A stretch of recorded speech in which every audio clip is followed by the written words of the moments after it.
We're at the KONE elevator at an undisclosed location on the 4th floor, going down to 1st. There's the indicator. It's flickering on the camera, but not. That's just the refresh rate being funky. It's empty. This one's got a double set of doors. It's got doors on both sides. And press this button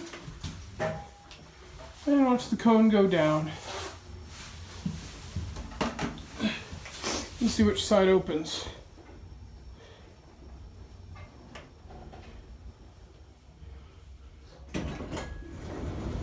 And this side opens.